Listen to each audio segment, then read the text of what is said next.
जी स्वागत है प्यारे साथियों आप सभी का आपके अपने यूट्यूब चैनल संघर्ष AK27 पर। तो आज हम इस वीडियो के माध्यम से बात करेंगे शिक्षा का अधिकार RTE 2009। तो देखिएगा और ध्यान से सुनिएगा, क्योंकि इस वीडियो को देखने के बाद आपका जो RTE 2009 है वो एकदम बढ़िया से कंप्लीट हो जाएगा। तो सुनिएगा, वर्ष 2002 में, कब की बात है ये? वर्ष 2002 में संविधान के 86वें संविधान संशोधन द्वारा अनुच्छेद 21A के भाग 3 के माध्यम से 6 से 14 वर्ष के बच्चों को निःशुल्क एवं अनिवार्य शिक्षा उपलब्ध कराने का जो है प्रावधान किया गया है। किसमें प्रावधान किया गया है? ये प्रावधान किया गया है आपका RTE 2009 के अधिनियम में। तो वर्ष 2002 में, कब भैया? वर्ष 2002 की बात है, जिसमें आपका होता है 86वां संविधान संशोधन। और जो 86वां संविधान संशोधन होता है उसी में एक है अनुच्छेद 21A के भाग 3 के माध्यम से 6 से 14 वर्ष तक के सभी बच्चों को मुफ्त एवं अनिवार्य शिक्षा उपलब्ध कराने का प्रावधान किया गया है। एग्जाम में क्वेश्चंस कैसे पूछता है? एग्जाम में क्वेश्चन से पूछ लेगा कि बताइएगा कि 6 से 14 वर्ष के बच्चों को निःशुल्क एवं अनिवार्य शिक्षा संविधान के किस अनुच्छेद के अंतर्गत दिया जाता है? तो उस अनुच्छेद का नाम है अनुच्छेद 21A। और भाग कौन सा है? तो भाग 3 है। संशोधन कौन सा है? 6वां संविधान संशोधन। कब हुआ था? 2002 में।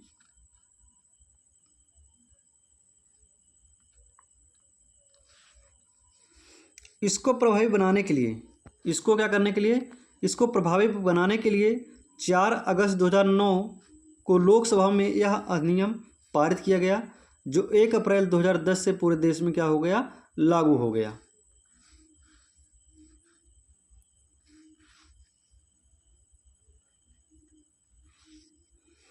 शिक्षा का अधिकार अधिनियम 2009 के क्रियान्वयन के बाद कक्षा कक्ष आयु के अनुसार अधिक समझातीय है।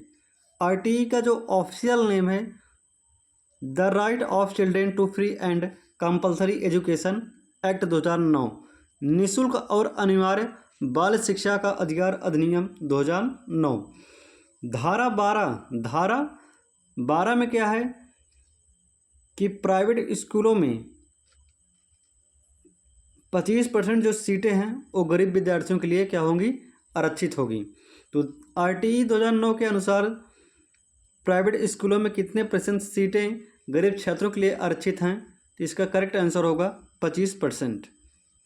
धारा 13 में क्या है? धारा 13 में दिया गया है कि प्रति व्यक्ति फीस लेने पर शुल्क का 10 गुना जुर्माना देना होगा। शुल्क कितने गुना? 10 गुना जुर्माना देना होगा। वहीं बात करें धारा 14 में क्या है? धारा 14, किसी बालक के पास जन्म प्रमाण पत्र न होने की स्थिति में किसी बालक के पास मान लीजिए जिसके पास जन्म प्रमाण पत्र नहीं है तो उसे क्या होगा? उसे किसी विद्यालय में प्रवेश लेने से इनकार नहीं किया जाएगा। मान लीजिए आपके पास जन्म प्रमाण पत्र नहीं है तो आपको किसी विद्यालय में एडमिशन लेने से रोका नहीं जाएगा। धारा 15 में क्या है? धारा 15 क्या कहता है? धारा 15 में है, देखिएगा, बच्चों को शैक्षणिक वर्ष के आरंभ में प्रवेश दिया जाएगा। धारा 16 क्या कहती है? स्टूडेंट को ना तो क्लास में रोका जाएगा और ना ही विद्यालय से निकाला जाएगा। ऐसा किसमें प्रावधान है? ऐसा प्रावधान है धारा 16 में।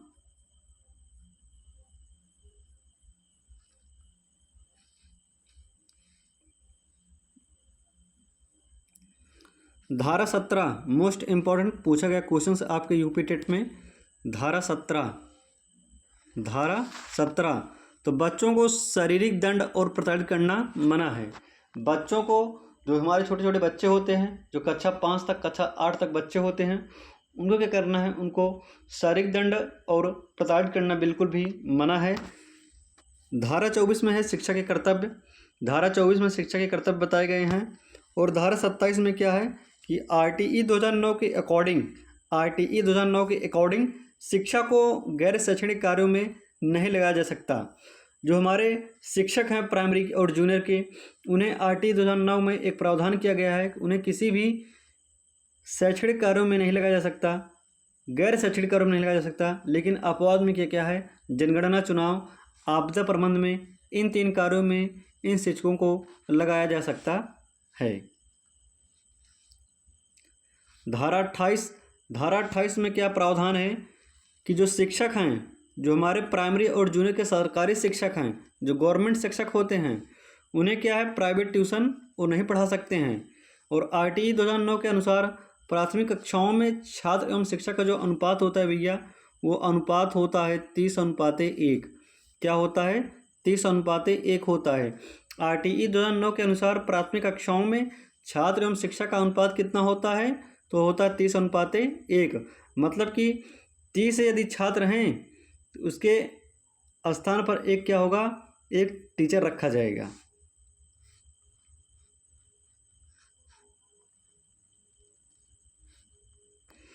RTE 2009 के अनुसार उच्च प्राथमिक स्तर पर छात्र एवं शिक्षक का अनुपात कितना होता है, 35:1 होता है। RTE 2009 के अनुसार उच्च प्राथमिक स्तर पर मतलब कि 6 से 8 तक की जो क्लासेस हैं, उसमें जो छात्र एवं शिक्षक का अनुपात होगा वो 35:1 होगा। RTE 2009 के अनुसार कक्षा 1 से 8 तक के यदि प्रवेश दिए गए सदस्यों की संख्या 200 से अधिक है मेरे दोस्त, तो विद्यार्थियों एवं शिक्षक का जो अनुपात होगा वो अनुपात होगा 40:1। यदि प्राइमरी स्कूल में 150 से अधिक बच्चे हैं तो इसके स्थान पर क्या होगा, एक प्रधानाध्यापक होंगे और 5 शिक्षक होंगे इनको पढ़ाने के लिए। RTE 2009 के अनुसार शिक्षक के लिए एक सप्ताह में न्यूनतम कितने घंटे कार्य होते हैं, 45 घंटे। RTE 2009 के अनुसार प्राइमरी स्कूल में शैक्षणिक घंटे व कार्य का जो दिवस होता है वो 800 घंटे होते हैं और 200 दिन होते हैं पूरे साल में।